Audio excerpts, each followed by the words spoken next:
కడగబడిన పాపాన్ని మరలా నువ్వేం చేస్తున్నావు? మరలా నీ హృదయంలో తెచ్చుకుంటే నేనంటాను, నీకు సంతోషం కలుగుద్దా? నీ కుటుంబంలో సంతోషం ఉంటుందా? నీ కుటుంబంలో నెమ్మది ఉంటుందా? నా ప్రియ దేవుని బిడ్డ అదే అంటున్నాడు జోబు. ఇదిగో పాపము నీలో ఉంటే నీకు స్థిరమైన మనసు ఉండదు. పాపాన్ని విడిచిపెట్టు.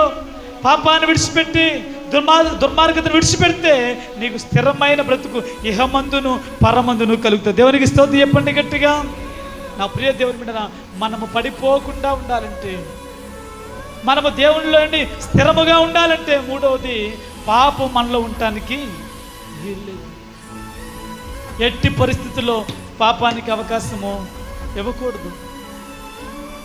ఏ వ్యక్తి ఏ తప్పు చేస్తున్నాడో వాళ్ళకి తెలుసు. తెలీదా? చెప్పండి. చెప్పాలా? తెలీదా? ప్రత్యేకంగా నేను చెప్పాలా? ప్రత్యేకంగా మీ ఆయన చెప్పాలా? ప్రత్యేకంగా మీ ఆవిడ చెప్పాలా?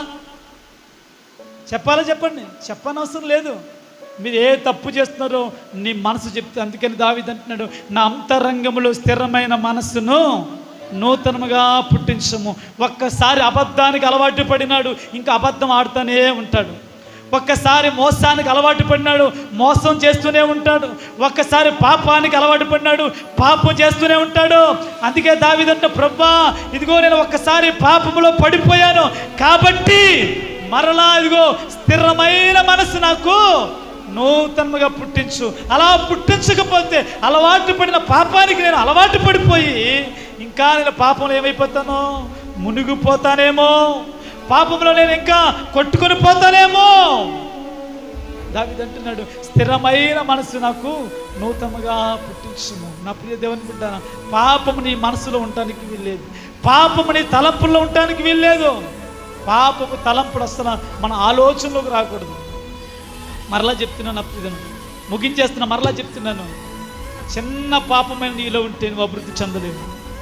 చిన్న పాపమైన నీ హృదయంలో ఉంటే నువ్వు అభివృద్ధి చెందలేవు. చిన్న దుర్మార్గత అయినా సరే నీ వ్యాపారంలో ఉంటే నువ్వు అభివృద్ధి చెందలేవు.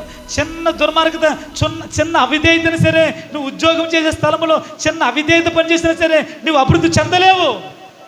ఇది నా మాట కాదు, దేవుని మాట చెప్తున్నాను. పాపం వల్ల వచ్చే జీతము